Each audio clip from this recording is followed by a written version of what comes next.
Please give a warm welcome to my good friend Rose. La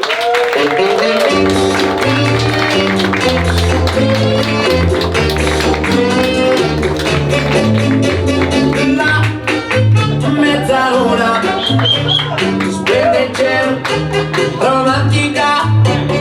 La mezzaluna. Everybody give a big hand to Nicholas and his great dancing skills. Why is up with that? He still got it. He still got it. I don't. Yeah. Well, when I first got this invitation to spend some time talking about senior moments, I felt like, feels right. Then I forgot about it. I swear to God. I mean, I totally had a lapse. I can't even blame it on Mercury retrograde. It's just my life. All right, so I was like, oh shit, I got a show on Sunday. But yeah, that's kind of been my life lately. Yeah, so I guess maybe I might be the most senior of all the comedians here, but I love how I don't look it. Yeah.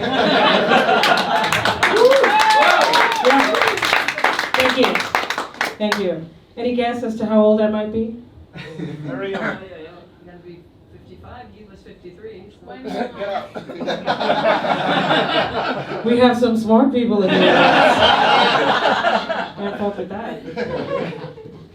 Yeah, well, I would say, like Sandra said, I'm kind of closer to buying the plot in the cemetery than visiting one. Yeah, so, but you know, I mean, I never really thought I was going to be this old.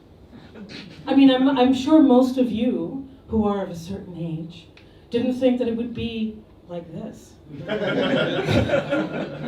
Right? I certainly didn't. But I'm a late bloomer. You know, if you follow my lead, if you want to feel young again, leave the country where you were born and go live somewhere else. I've done it 4 times. So I'm on my 4th lifetime now. I'm invincible! I'm a vampire. No, not really. I mean, there are some days where I feel every single bone in my body. And you know what they're saying to me? Fuck you, Rose. You think you're gonna get out of this bed like you used to spring up? I used to jump out of bed. Like, that's an expression because it actually is a reality for some people. This is not my reality, right? Like, when I say to my friends, oh, I'm gonna go home early because I'm gonna see some Netflix and chill, they're all like, yeah. And I'm like, no, seriously. I'm gonna be in bed with my husband and we're gonna watch something and not do anything else. Until one of us falls asleep and the other one elbows the other one saying, get up and brush your teeth. That's Netflix and chill, y'all, at my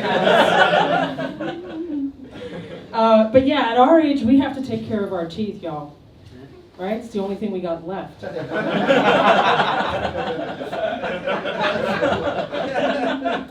I mean, like, take the little pick and go really in between, get all that stuff out. Otherwise, you get yelled at by your dentist like I did last week. He was like, Rose, what the?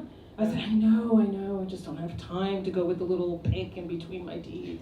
She said, it's important. It's all you have left. I was like, everybody keeps telling me that. I've got other stuff left. She's like, no, you don't. It's just rude. When your dentist is rude to you and reminds you about your, I don't know, mortality. But you know some other things remind me about my mortality? You know, watching younger people. You know what I'm talking about, you guys older in the crowd. You're like, you see somebody, like I have a 16-year-old at home, right? There's nothing more mortality reminding than having a 16-year-old at home tell you, Mom, you don't know anything about the world.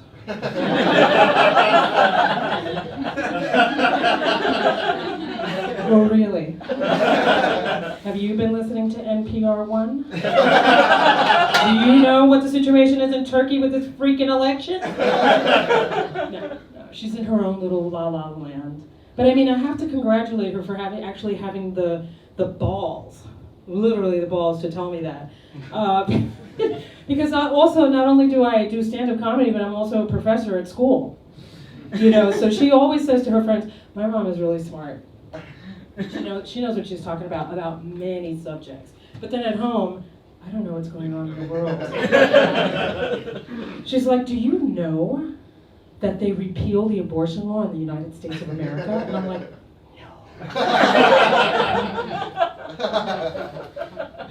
it's important, Mom. And I was like, I know it is. I'm American, you idiot. Smile. Smile. Yes. Even when you're feeling sappy. Yeah, but like we all said, you know, I never thought I was going to be this old. I really thought that, well, if I keep moving around and I keep lying about my age, coloring my hair, and going to the dentist, things are going to be okay. But the fact is, that's simply not true. I remember when I was younger, like, all of my friends were older. And I thought that was super cool. Did you guys do that? Yeah. Yeah, like, yeah, I know somebody who's 32. And let me tell you something, she knows her shit. You know, and then I became 32 and I was like, look at that 21-year-old.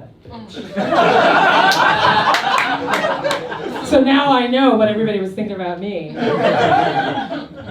What you talking about, bitch? And then when I was in my 40s, I became more kinder and gentler to 21-year-olds. I was like, you poor thing, you don't know anything about life, do you? But I'm going to show you. My way. I want you to learn a little something here. Take notes. But yeah, no, that obviously was not something that I thought about when I was in my 20s. I was like, yeah, eventually I'll get there, eventually. And I'll think about this whole getting married thing, maybe have a kid. Who knows? Maybe have a career. Because when I was in high school, my guidance counselor that I had 3 choices. I could be a typist.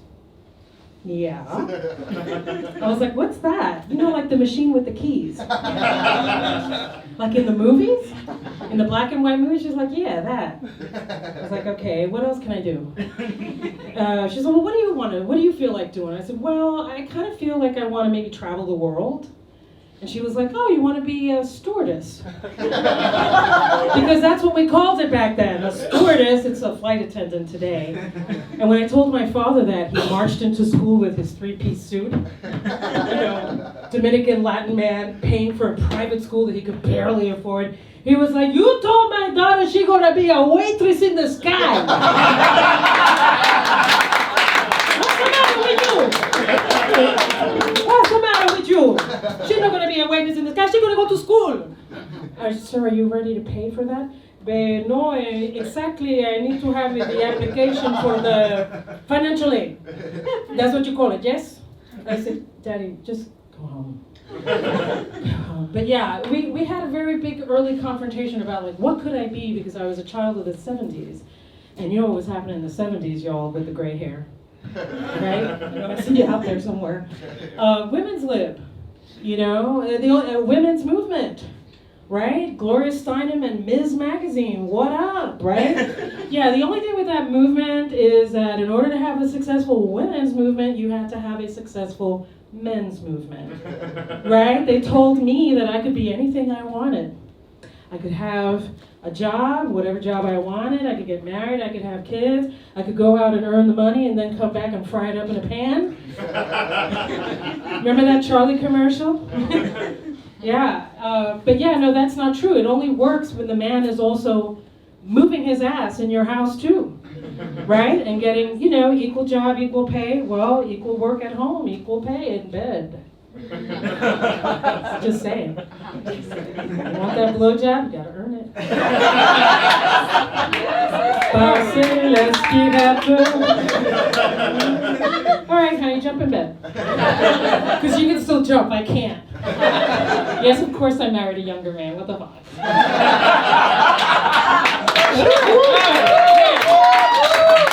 Yeah, don't congratulate me yet. He's only 4 years younger than me. And yesterday, this was him in bed with the bad knee. Honey. I said, what? I'm dying. What are you dying of? My knee. I can't. It's like it looks like it's swollen. I look at it. It's a little red. Maybe because I sat on you while having sex. Okay, yeah, get off.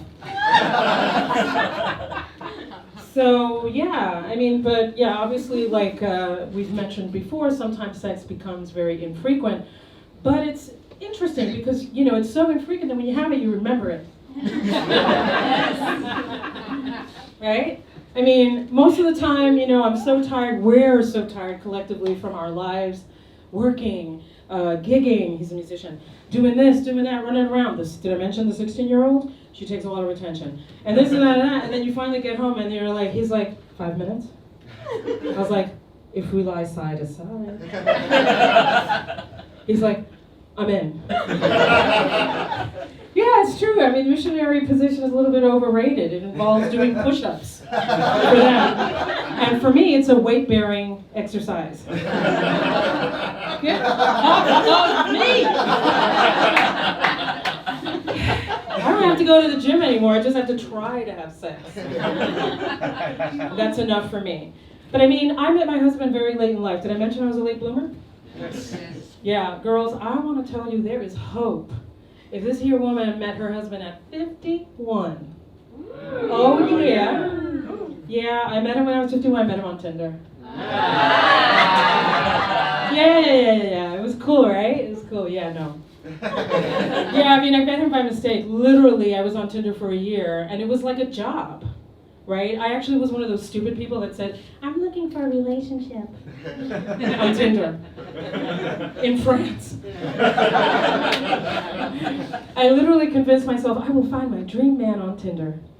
Yeah, I was at it for a year. It was like a job. I mean, like, you do it every day. Like, you wake up, you brush your hair, you brush your teeth, you go to the toilet, you swipe, you wipe, and see what happens. You know? So after a year of God knows what, a man actually asked me, can I sodomize you?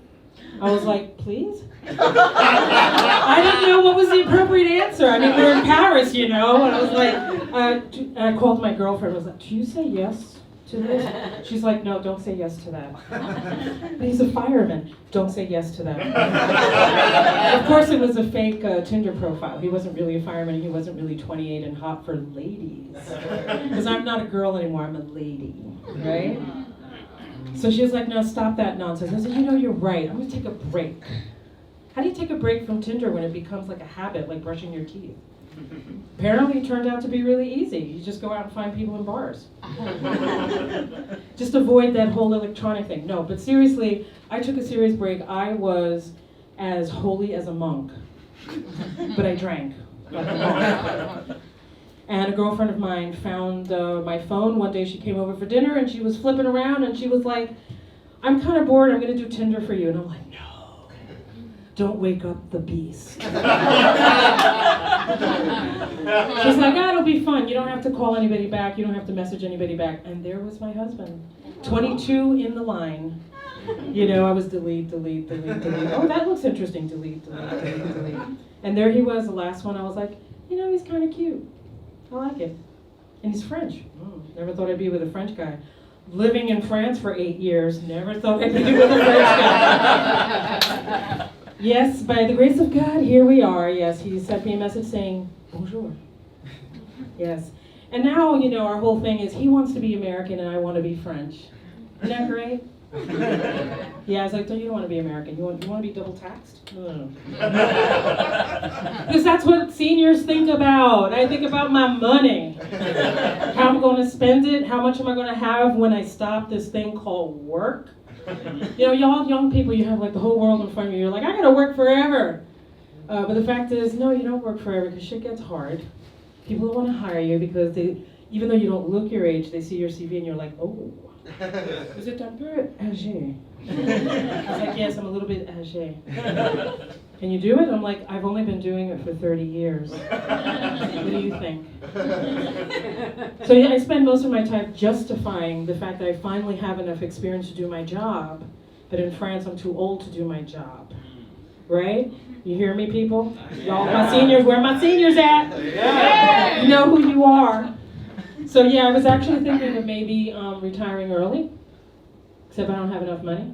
Thank you, COVID. On to this whole nationality thing. I've decided that since I'm good and married now, I've decided I'm going to be a citizen of this country. Right. I've paid enough taxes. Yeah, that's right. That deserves a round of applause. Yeah. I mean, I I've had so much c'est pas possible that I feel like I've earned it. I've had enough c'est pas possible, and I've had enough oui, mais. Don't oui, mais me. Si, mais me. Tell me yes. Oui, mais. Okay. Or more often it's no, mais. You know, you guys know what I'm talking about if you're expats in the audience. I was like, what? Just tell me. But anyway, I think it's going to be a long and hard road for me to be a citizenship, and so I'm going to stand on my husband's shoulders and get that. Because he's going to do the same for America when we go back to America one day. It's going to, you know, to each his own, right? But he already says to me, Rose, you're really starting to feel like, you're really like French now. I'm like, what do you mean? He's like, well, the other day I asked you to give me a blowjob and you said c'est pas possible.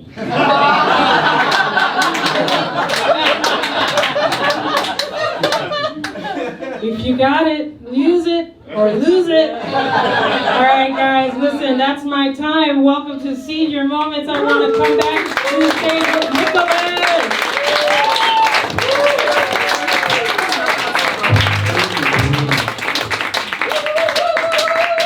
Give it up now for my old friend Rose.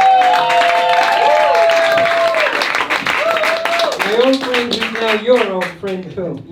There's nothing else to know. You know Focus it on all. old. You'll be right.